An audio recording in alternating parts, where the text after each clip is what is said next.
ഈ റിപ്പോർട്ട് ആ ലാബിൽ കൊടുത്ത് ഒന്നുകൂടി കൺഫേം ചെയ്തു. Yes sir. ദിനേശ്, ആ ചേട്ടനാ, വരൂ. തനിക്കൊരു കോളും കൊണ്ട് വന്ന ഞാൻ. എന്താ? മധ്യരാജാവ് MC പടയത്തിന് അറിയോ? ഇല്ല. എന്റെ ഒരു ഇന്റിമേറ്റ് ഫ്രണ്ടാ. പുള്ളിക്കാരന് കുറച്ചു നാളായിട്ട് ശരീരത്തിന് നല്ല സുഖമില്ല. അപ്പോ ഒരു 2-3 മാസം ഇവിടെ കിടത്തിയത്. ആദ്യം രോഗിയെ ഒന്ന് പരിശോധിക്കട്ടെ, എന്നിട്ടല്ലേ തീരുമാനിക്കുന്നത് എത്ര മാസം കിടത്തണമെന്ന്. വല്ല ഹാർട്ടെന്നോ പ്രഷറെന്നോ ഒക്കെ പറഞ്ഞ് 1-2 ലക്ഷം രൂപ തട്ടുന്നേ. രോഗം കാര്യമായിട്ടൊന്നും കാണത്തില്ല, ഗ്യാസ് ട്രബിളാ. ഒരു ഹാർട്ട് ഓപ്പറേഷൻ നടത്തിയത്. ഗ്യാസ് ട്രബിളിന് ഹാർട്ട് ഓപ്പറേഷനോ? ആ, എന്താ ഗ്യാസ് പോകുന്ന അങ്ങോട്ട് ഓട്ടറോ? തനിക്കെന്താ നഷ്ടം? ലോകത്തൊഴത്തില്ലാത്തൊരു സോക്കേണ്ട പേരും അങ്ങ് പറഞ്ഞേക്കണം. പിന്നെ തനിക്ക് കാശ് വേണ്ട വാങ്ങി ഇങ്ങേന്നേര്, എനിക്കല്ല പാർട്ടിക്ക്.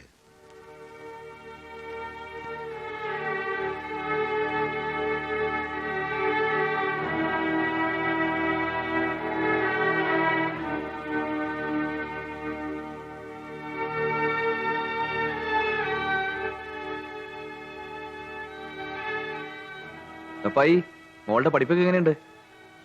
അവൾ ഇംഗ്ലീഷ് പറയുന്നത് കേട്ട മലയാളം പോലെയാ. ഒരു സംശയം ചോദിച്ചോട്ടെ സാറേ, ഈ പെണ്ണുങ്ങളെ ജഡ്ജിയാക്കാൻ പറ്റില്ലേ? റപ്പായി നേരത്തെ എന്നോട് പറഞ്ഞ മോളൊരു സാഹിത്യരിയാക്കാൻ പോകുന്നില്ലേ? അത് അന്നല്ലേ. ഇപ്പൊ ജഡ്ജി സാറിനെ പോലെ ഇംഗ്ലീഷ് പറയുന്നോണ്ട് അവളെ ജഡ്ജിയാക്കാന്ന് വിചാരിക്കുക. ആ, അത് പോട്ടെ. ഞാനെന്നാ തിരക്കിൽ ഇവിടുന്ന് പോയപ്പോ ഒരു നോട്ട് ബുക്ക് മറന്നു വെച്ചിരുന്നു. അതുവഴി ഉണ്ട്. കിട്ടിയോ? ആ, പിന്നെ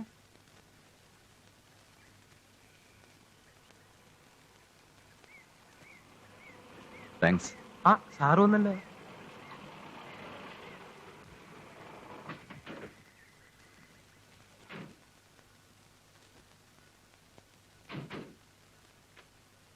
നമസ്കാരം സാർ. ഞാൻ ശബരിയല്ലേ? അതെ. കവിതകളൊക്കെ ഞാൻ വായിച്ചിട്ടുണ്ട്. വരൂ. Thank you. സാറിനെ പരിചയപ്പെടാൻ കഴിഞ്ഞാൽ വളരെ സന്തോഷം. കാറിലുള്ള സാധനങ്ങളൊക്കെ ഒന്ന് എടുത്തു വെച്ചേ. ഓ, എന്താ വിളിച്ചേ? ആ, മാലതി, ശബരി നമ്മുടെ കുട്ടിശങ്കറിന്റെ മോനാണത്രേ. ആഹാ, അച്ഛനെ കുറിച്ച് ഇവിടെ എപ്പോഴും പറയാറുണ്ട്. കവിത എഴുത്തല്ലാതെ മറ്റു വല്ല ജോലിയുണ്ടോ? ഉദ്യോഗങ്ങൾക്കെല്ലാം ഞാൻ മിസ്ഫിറ്റ. ഇതുവരെ ഒന്നിലും ഉറച്ചു നിന്നില്ല. അച്ഛൻ എന്നെ എപ്പോഴും ചീത്ത പറയും. തലമുറകളായി സമ്പാദിച്ച കുറെ ഭൂസത്തുള്ളതുകൊണ്ടാ ഞാൻ ഈ കവിതയും കുറെ തലേതിഞ്ഞ ഫിലോസഫിയൊക്കെയായിട്ട് നടക്കുന്നതെന്ന്. അത് പിന്നെ ശരിയല്ലേ? IAS സെലക്ഷൻ കിട്ടിയിട്ടും അത് വേണ്ടെന്ന് വെക്കുന്നത് കുറച്ച് കടന്ന കയ്യ. ഞാനൊരു എടുത്തുകേട്ടക്കാരനാന്നാ എല്ലാരും പറയുന്നത്. ഏതായാലും പുസ്തകങ്ങളിൽ കാണുന്ന ആ പക്വത, ഐ മീൻ ഒതുക്കം, അത് കാഴ്ചയിലില്ല.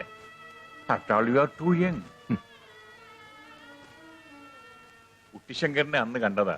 ശബരി ചോദിച്ചു നോക്കൂ, ആട്ടക്കളം കളിക്കാൻ കൂടിയിരുന്ന രാജശേഖരനെ ഓർമ്മയുണ്ടോന്ന്. എന്താ റപ്പായി? ദേവിമോക്ക് റപ്പായി വലിയ കാര്യമാണ്. ആ, റപ്പായിക്കൊരു അബദ്ധം പറ്റി. അതെ, എഴുതി തരണ പുസ്തകങ്ങളൊക്കെ വായനശാലയിൽ നിന്ന് എടുത്തുകൊണ്ട് വരുന്ന റപ്പായിയാ. ഒരു ദിവസം ചെമ്മീൻ എഴുതി തന്നു. ഞാൻ ചന്തയിൽ പോയി 2 കിലോ ചെമ്മീൻ വാങ്ങിക്കൊണ്ടുവന്നു. ഇവിടെ വന്നപ്പോഴറിയണേ അതൊരു പുസ്തകത്തിന്റെ പേരാന്ന്. ഇപ്പൊ കൊച്ചമ്മയും മോളും കൂടി അതും പറഞ്ഞെന്നെ കളിയാക്കുക.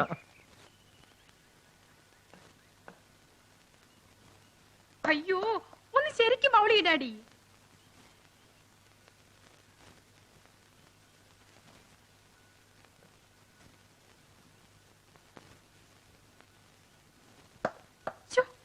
എത്ര പ്രാവശ്യം ഇങ്ങനെ മിസ് ചെയ്യുന്നു. പ്ലീസ്, എനിക്കിനി വയ്യ മോളെ. അത് പറ്റില്ല, ഡാഡി കുറച്ചുകൂടി ഇംപ്രൂവ് ചെയ്യണം. പിന്നെ ഞാൻ ഈ വയസ്സുകാലത്ത് കളിച്ചിട്ട് ഇനി കപിൽ ദേവ് ആവാൻ പോകല്ലേ? പ്ലീസ് ഡാഡി, കുറച്ചു നേരം കൂടി.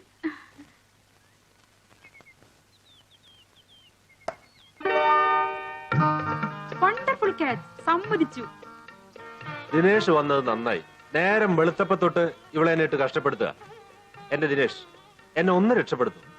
അച്ഛൻ പോട്ടെ മോളെ. ഓക്കെ. പിന്നെ ഇതൊക്കെ ഒരു ജോലിയില്ലാതെ വെറുതെ ഇരിക്കുന്ന നിന്നെ പോലുള്ള കിറുക്കത്തികൾക്കുള്ള കളിയാ. കിറുക്കത്ത് മനസ്സിലായില്ലേ? ഞാൻ ഒരു ഡോക്ടറാ. നഴ്സിംഗ് ഹോമിൽ വരുന്ന രോഗികളെ നോക്കാനുള്ള സമയം പോലും കിട്ടാറില്ല. ഓ, എനിക്ക് കേൾക്കണ്ട. ഒരു ജനസേവനം. ഡോക്ടർമാരൊക്കെ 24 മണിക്കൂറും രോഗികൾക്ക് കാവലിരിക്കല്ലേ. അത്ര സമയമില്ലാത്ത ആൾക്ക് ആരോപ്പ ആളയച്ചത്? സുനി, ഏയ് സുനി,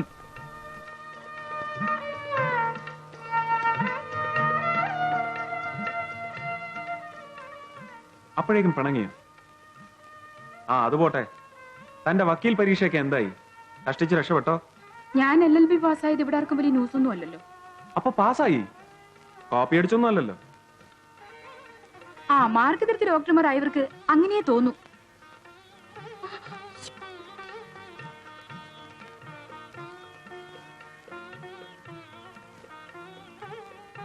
എന്താ സുനിതയുടെ അടുത്ത പ്രോഗ്രാം? ഡാഡി എന്ത് പറയുന്നോ അതുപോലെ. പ്രാക്ടീസ് ചെയ്യട്ടെ, അല്ലാതെ ചുമ്മാ വീട്ടിലിരുന്നിട്ടെന്താ? അതേതായാലും കൊള്ളാം. വാ തുറന്നാൽ നുണ മാത്രം പറയുന്ന പെണ്ണുങ്ങൾക്ക് ഷൈൻ ചെയ്യാൻ പറ്റിയതാ വക്കീൽ പണി. അതുകൊണ്ട് ഏതായാലും അളവയൊന്നും വരില്ലല്ലോ. വെറുതെ എന്തിനാ ദിനേശ് വടി കൊടുത്ത് അടി വാങ്ങുന്നത്? ആ, പുതിയ എസ്റ്റേറ്റ് ഒക്കെ വാങ്ങിയെന്ന് കേട്ടല്ലോ. എന്താ ഇത്ര ദൂരത്ത് പോയി വാങ്ങാൻ? അങ്ങനെ വേണ്ടി വന്നു. It was A matter of prestige.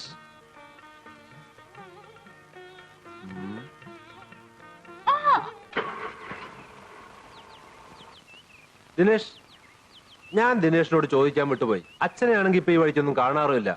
അഴിമതി കേസോ എൻക്വയറി കമ്മീഷനോ എന്തൊക്കെയോ കേൾക്കുന്നു. ഒക്കെ ഈ പത്രങ്ങളിൽ വായിക്കുന്നതല്ലാതെ നേരിട്ടൊന്നും അറിയാൻ കഴിയുന്നില്ല. എന്താ ഇതിന്റെ സത്യാവസ്ഥ? അച്ഛൻ ആ കേസിൽ നിരപരാധിയാ. ആയിരിക്കാം, പക്ഷെ പുറത്ത് കേൾക്കുന്നത് അങ്ങനെയൊന്നും അല്ല. പൊളിറ്റിക്സ് അല്ലേ, പുറത്ത് കേൾക്കുന്നതൊക്കെ സത്യമായിക്കൊള്ളണമെന്നില്ലല്ലോ. മിസ്റ്റർ നാരായണൻ, സദാശിവൻ അഴിമതി നടത്തിയെന്നുള്ളതിന് വ്യക്തമായ എന്ത് തെളിവുകളാണ് നിങ്ങൾക്ക് ഹാജരാക്കാനുള്ളത്? സദാശിവൻ അഴിമതി നടത്തിയെന്നത് പകൽ പോലെ വ്യക്തമാണ്. ദർപ്പണമടക്കമുള്ള എല്ലാ പത്രങ്ങളും ഈ അണക്കെട്ട് നിർമ്മാണത്തിൽ നടന്ന കള്ളക്കളികൾ വെളിച്ചത്ത് കൊണ്ടുവന്നിട്ടുണ്ട്. ഈ മന്ത്രിസഭയ്ക്കെതിരെ ആഞ്ഞു വീശുന്ന ജനരോഷം തന്നെയാണ് അഴിമതി നടന്നു എന്നതിനുള്ള ആധികാരികമായ തെളിവ്. ഉത്തരവാദിത്തമുള്ള ഒരു പ്രതിപക്ഷ MLA എന്ന നിലയിൽ കൂലങ്കഷമായി ചിന്തിച്ചതിൽ നിന്ന് മനസ്സിലാകുന്നത് ഈ സർക്കാർ അഴിമതി തുടർന്നുകൊണ്ടേ ഇരിക്കുന്നു എന്ന് തന്നെയാണ്. അഴിമതിയിൽ ജനിച്ച് അഴിമതിയിൽ വളരുന്നതാണ് ഈ മന്ത്രിസഭ. കൂലങ്കഷമായി ചിന്തിച്ചാൽ മന്ത്രി സദാശിവൻ ആ ശൃംഖലയിലെ ഒരു കണ്ണി മാത്രമാണ്. സദാശിവനെ ബലിയേടാക്കി തങ്ങളുടെ അഴിമതികൾ മൂടിവെക്കാനും ജനങ്ങളെ വഞ്ചിക്കാനുള്ള ശ്രമമാണ് ഈ മുഖ്യമന്ത്രി നടത്തുന്നത്. അതിനാൽ മുഖ്യമന്ത്രി അടക്കം അഴിമതിയുടെ ചെളിക്കൊണ്ടിൽ ആണ്ടുകിടക്കുന്ന സർവരും കുറ്റവാളികളാണെന്ന് അംഗീകരിച്ച് മുഖ്യമന്ത്രി രാജിവെക്കുകയാണ് വേണ്ടത്. മിസ്റ്റർ നാരായണൻ, ഇതൊന്നും തെളിവുകളെ ആകുന്നില്ല. എന്തായാലും ഈ മുഖ്യമന്ത്രി രാജിവെച്ചേ തീരൂ. പ്രതിപക്ഷത്തിരിക്കുന്നവരെ സമയത്തോളം അഴിമതി ആരോപണം ഉന്നയിക്കാൻ എളുപ്പമാണ്. എന്നാൽ അഴിമതി എന്നല്ല, ഭരണം പോലും നടത്താനാവാതെ ഇറങ്ങിപ്പോകേണ്ടി വന്നവരാണ് ഇന്ന് പ്രതിപക്ഷത്തിരിക്കുന്നവർ. അവരാണ് ഈ ആരോപണം ഉന്നയിക്കുന്നതെന്ന് നിങ്ങൾക്കറിയാം. എന്താണ് അവരുടെ ആരോപണം? ആരോ പണം വാങ്ങിയെന്ന്. ഈ ആരോ പണം വാങ്ങി എന്ന് പറഞ്ഞ ആരോപണം ആവില്ല. ആര് പണം വാങ്ങിയെന്നാണ് നിങ്ങൾ മനസ്സിലാക്കുക? ആരോ പണം വാങ്ങി, അത്ര തന്നെ. മന്ത്രി സദാശിവൻ അണക്കെട്ട് നിർമ്മാണത്തിൽ അഴിമതി കാണിച്ചു എന്ന ആരോപണം അടിസ്ഥാനരഹിതമാണെന്ന് ഇതിൽ നിന്ന് വ്യക്തമാണ്. ഇനി മറ്റൊരു ആരോപണം, ഞങ്ങളുടെ പാർട്ടി ഭരണത്തിൽ ഇരുന്നു കൊണ്ട് സ്വജനപക്ഷപാതം കാണിച്ചു എന്നുള്ളതാണ്. ഞാനൊന്ന് ചോദിക്കട്ടെ, ഇവിടെ ഇതുവരെ ഭരിച്ചിട്ടുള്ള ഏത് രാഷ്ട്രീയ പാർട്ടിയാണ് സ്വജനപക്ഷപാതം കാണിക്കാതിരുന്നിട്ടുള്ളത്? ആ വെട്ടുകുഴിയുടെ താളത്തിനൊത്ത് തുള്ളിയോണ്ടാ അച്ഛൻ ഈ പരുവത്തിലായത്. അമ്മ എപ്പോഴും പറയാറുണ്ടായിരുന്നല്ലോ അച്ഛന് രാഷ്ട്രീയം പറ്റിയതല്ലെന്ന്. മന്ത്രി കസേരയിൽ എന്നും ഇരിക്കാമെന്നുള്ള ധാരണയൊന്നും എനിക്കില്ല. പക്ഷെ ഈ ഒരു സാഹചര്യത്തിൽ അധികാരം നഷ്ടപ്പെട്ടാൽ എല്ലാ ഗ്ലാമറും നഷ്ടപ്പെടും. അത് നിന്നെയും ബാധിക്കും. നിങ്ങളുടെ വിവാഹം ഉടനെ നടത്തണം. ഞായറാഴ്ച ഞാൻ അങ്ങോട്ട് ചെല്ലുന്നുണ്ട്. തമ്പിയോട് വിളിച്ചു പറഞ്ഞേക്കും.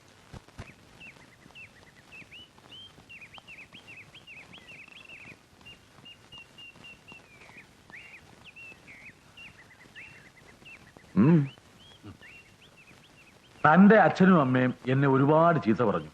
ഞാൻ നിർബന്ധിച്ചിട്ടാ താ കല്യാണം കഴിക്കാത്തതെന്ന്. എനിക്ക് അതൊന്നും അറിയണം. എന്താ തന്റെ ഉദ്ദേശം? നമ്മളെ പോലുള്ളവർക്ക് എന്തിനാ ചേരട്ടാ ഈ പ്രാരാബ്ദമൊക്കെ? എന്നെ തന്റെ കൂട്ടത്തിൽ പെടുത്തണ്ട. എനിക്കാണെങ്കിൽ ഇതൊക്കെ സമയത്തിന് പറഞ്ഞു തരാനും ഓർമ്മിപ്പിക്കാനും ആരും ഉണ്ടായില്ല. എനിക്ക് അങ്ങനെയല്ലല്ലോ. അതൊക്കെ അതിന്റെ സമയം വരുമ്പോ ആലോചിക്കാൻ ചേരട്ടാ. നമ്മളൊക്കെ ഇങ്ങനെ ആയത് ഇങ്ങനെയൊക്കെ ആവണമെന്ന് വിചാരിച്ചിട്ടാണോ? ശരിയാ, ആരും ഇഷ്ടമുള്ള വേഷം തിരഞ്ഞെടുക്കുകയല്ല ചെയ്യുന്നത്. ഏതോ നിയോഗത്തിനനുസരിച്ച് ഓരോ വേഷം കെട്ടാൻ നിർബന്ധിതരായിത്തീരുന്നു. അത്രേ ഉള്ളൂ. ഡാൻസ് ഒരു പ്രൊഫഷൻ ആക്കാൻ ഞങ്ങൾക്ക് ഉദ്ദേശമില്ല. അതുകൊണ്ട് തന്നെ പബ്ലിക് പെർഫോമൻസ് ഒന്നും സ്വീകരിക്കാറുമില്ല. ഏതായാലും ഈ ആശയം ശേഖർജിയുടെ തലയിൽ നിന്നും വന്നതായിരിക്കും. അല്ലാതെ ദേവി ഡാൻസ് ചെയ്യുമെന്ന കാര്യം ഇവിടെ ആർക്കും അറിയില്ലല്ലോ. ഇത് ഈ ഉരുളുപൊട്ടലിൽ കുടിൽ നഷ്ടപ്പെട്ടവരെ പുനരധിവസിപ്പിക്കാനുള്ള ഒരു ഫണ്ടിന് വേണ്ടിയാണ് ഈ പ്രോഗ്രാം. അതുകൊണ്ടാണ് ഞാൻ ഇവരോട് കൂടിയത്. 16-ാം തീയതിയാണ് പ്രോഗ്രാം ടാഗോർ തിയേറ്ററിൽ. ശേഖർജിയെ കണ്ടുമുട്ടിയത് ഞങ്ങളുടെ ഭാഗ്യം. അതേതായാലും നന്നായി. കുറച്ചു കാലമായി ഞങ്ങൾ തമ്മിൽ കണ്ടിട്ട്. ഇപ്പൊ ഡൽഹിയിലൊന്നും വരാറില്ലേ? വേണ്ടത്ര ദേഹസുഖമില്ല. പിന്നെ പത്രം ചെറുതാണെങ്കിലും അതൊരു വലിയ ബാധ്യതയാ. ആകെ കൂടിയുള്ള ബാധ്യത അത് മാത്രമാണല്ലോ. അല്ല, വേറെ ബാധ്യത വല്ലതും? അയ്യോ ഇല്ല. പൊരയ്ക്ക് തൂണും തനിക്ക് താനും. I കോണ്ട് admit it. Please don't disturb me.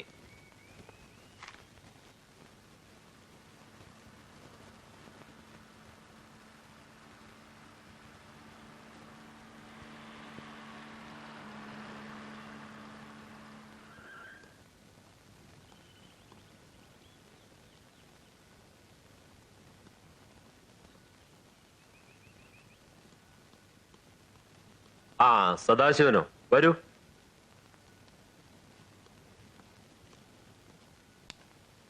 ഇരിക്കൂ. വരുമെന്ന് ദിനേശൻ വിളിച്ച് പറഞ്ഞിരുന്നു. ഞാൻ ആകെ അസ്വസ്ഥനാണ് തമ്പി. കുറെ ദിവസമായി ഞാൻ വിചാരിക്കുന്നു തമ്പിയെ കണ്ട് ഉടൻ തന്നെ ഒരു തീരുമാനമെടുക്കണമെന്ന്. എന്താ വിശേഷം?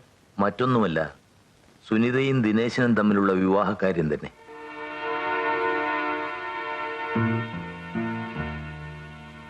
നമ്മൾ അങ്ങനെ ഒരു കാര്യത്തെക്കുറിച്ച് ഇതിനു മുമ്പ് സംസാരിച്ചിട്ടുണ്ടോ? അവര് തമ്മിൽ ഇഷ്ടമാണെന്ന് തമ്പിക്ക് അറിഞ്ഞൂടെ? ആയിരിക്കാം. അതുകൊണ്ട് ഞാൻ അവളുടെ അച്ഛനാണ്. എനിക്കും ചില തീരുമാനങ്ങൾ ഉണ്ടാകുമല്ലോ. തമ്പി എന്താണ് പറഞ്ഞു വരുന്നതെന്ന് എനിക്ക് മനസ്സിലാവുന്നില്ല. തുറന്നു പറയാം, ദിനേശനും സുനിതയും തമ്മിലുള്ള വിവാഹം നടക്കില്ല. അവര് പരസ്പരം ഇഷ്ടപ്പെട്ടതല്ലേ? ഇത്ര പെട്ടെന്ന് ഇങ്ങനെ ഒരു മാറ്റത്തിന് അവർക്ക് സാധിക്കുമോ? നന്നായിട്ട് ആലോചിച്ചാണോ തമ്പി പറയുന്നത്? ഇനി ആലോചിക്കാനൊന്നുമില്ല. എന്റെ തീരുമാനത്തിൽ യാതൊരു മാറ്റവുമില്ല. വെറുതെ എന്നെയും എന്റെ മകളെയും പത്രവാർത്തകളിലേക്കും കവലപ്രസംഗങ്ങളിലേക്കും വലിച്ചഴക്കരുത്.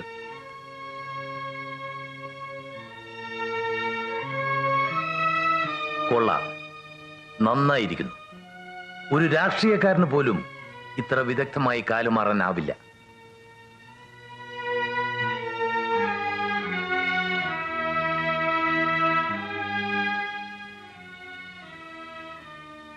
വരട്ടെ മോളെ.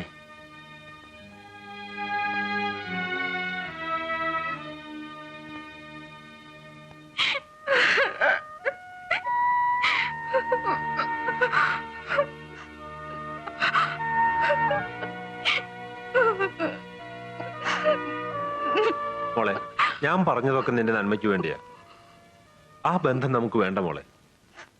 എന്തുകൊണ്ടാണ് അച്ഛൻ ഇങ്ങനെ പറയുന്നതെന്ന് പിന്നീട് നിനക്ക് മനസ്സിലാവും.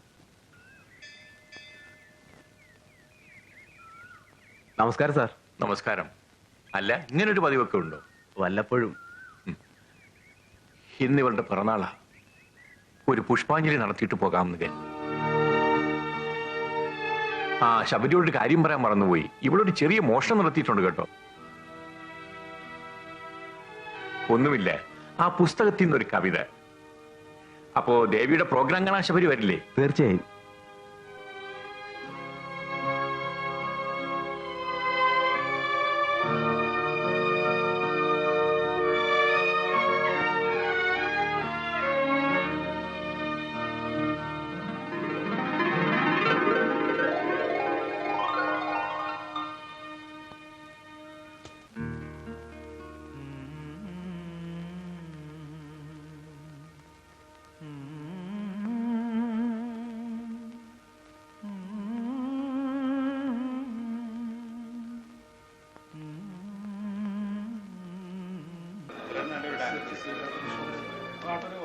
തനിക്കെന്താണ് ഒരു വിഷമം? എനിക്ക് വളരെ ഇഷ്ടപ്പെട്ടു. പോയി തൊലയട്ടോ മേജറും മോളും. ഈ ലോകത്ത് എത്ര പെമ്പിള്ളേർ കിടക്കുന്നു? താൻ വാ. എന്തേ കാര്യമുണ്ടോ? താനിങ്ങോട്ട് ആ പറയാം.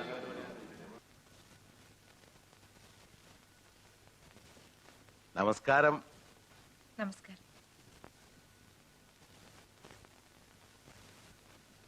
Congrats. That was A good show. വളരെ നന്നായിരുന്നു. അടുത്ത കാലത്തെങ്ങും ഇതുപോലൊരു പെർഫോമൻസ് കണ്ടിട്ടില്ല. നല്ല ശാരീരം. സാറ് അടുത്ത കാലത്തൊന്നും ഡാൻസ് കണ്ടിട്ടില്ല അല്ലേ? എന്താണോ? ഒന്നുമില്ല. എന്നെ മനസ്സിലായില്ലെന്ന് തോന്നുന്നു. ഞാനാ മിസ്റ്റർ വെട്ടൂരി. ഇത് ഡോക്ടർ ദിനേശൻ, BSc MBBS. സ്വന്തമായിട്ട് ആശുപത്രി നടത്തുക. കലകളിലൊക്കെ വലിയ താല്പര്യമുള്ള ആളാ. ഇവനാ പറഞ്ഞത് മോളെ വന്ന് അഭിനന്ദിച്ചിട്ട് പോകാം. അല്ല, ശബരിയോ? വരൂ. നൃത്തം മനോഹരമായിരുന്നു. ഞാൻ വിചാരിച്ചു ശബരി വരില്ല എന്ന്. ക്ഷമിക്കണം, വരാൻ കുറച്ച് വൈകിപ്പോയി. എന്നാ ഞങ്ങൾ ഇറങ്ങട്ടെ. അപ്പൊ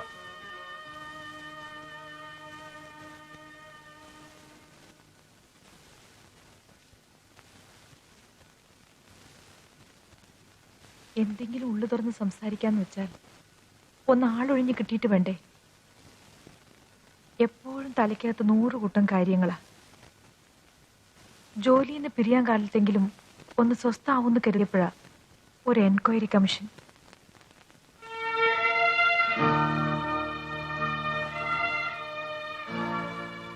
വല്ലാതെ റിസർവ്ഡ് ആയിരിക്കുന്ന ജീവിതം.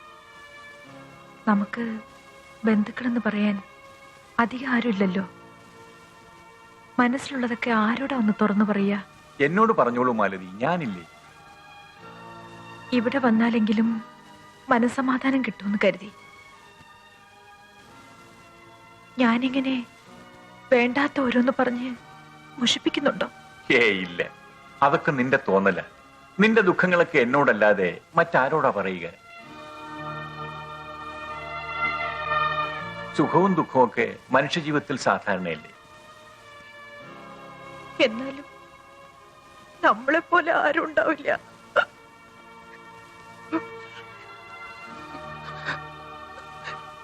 One, two, three, four.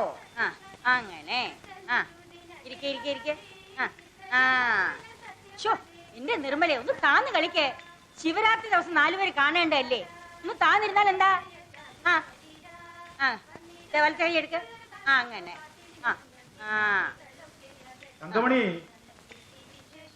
എന്തോ അധികാരിയുടെ മോന്റെ കല്യാണല്ലേ? ഞാൻ തീർച്ചയായും വരും. ശബരിയും ഇവനും ഒരേ പ്രായക്കാരാ. നമസ്കാരം. കഴിഞ്ഞ തവണ ലീവിന് വന്നപ്പോഴേ നടത്തണമെന്നുണ്ടായിരുന്നു. പെണ്ണന്വേഷിച്ച് നടന്ന് ഉണ്ടായിരുന്ന ലീവും തീർന്നു. ഇപ്പൊ ലീവ് എത്ര ഉണ്ട്? 1.5 മാസം കൂടി. അപ്പൊ പിന്നെ കല്യാണം കഴിഞ്ഞാൽ ഭാര്യയും കുട്ടി ദുബായിക്ക് പോവായിരിക്കും. ഇല്ല, അച്ഛനും അമ്മയ്ക്കും വയസ്സായില്ലേ? അവരോട് തനിച്ചല്ലേ. അമ്മയ്ക്ക് അച്ചാൽ വാദത്തിന്റെ അസ്കിയത്.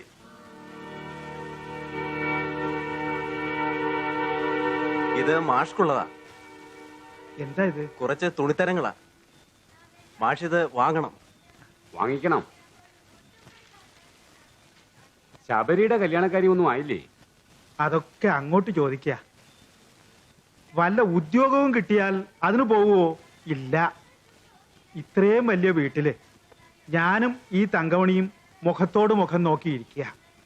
ഒരു പെൺകുട്ടിയെ കൊണ്ടുവരണമെന്ന് പറഞ്ഞാൽ സൽപുത്രം കേൾക്കുവോ? അതും ഇല്ല. ഓരോന്നിനും ഒരു സമയമില്ലേ? എല്ലാം തലയിലെഴുത്ത് പോലെ നടക്കും. എന്നാ ഞങ്ങൾ ഇറങ്ങട്ടെ. ഊണ് കഴിച്ചിട്ട് പോയാ പോരെ? അതൊക്കെ ഇനി ഒരിക്കലാവാം. ഇനിയും ഒരുപാട് സ്ഥലത്ത് ക്ഷണിക്കാനുള്ളതാ. ശബരിയെ ഞാൻ പ്രത്യേകം ക്ഷണിച്ചെന്ന് പറയണം. ആ വരട്ടെ.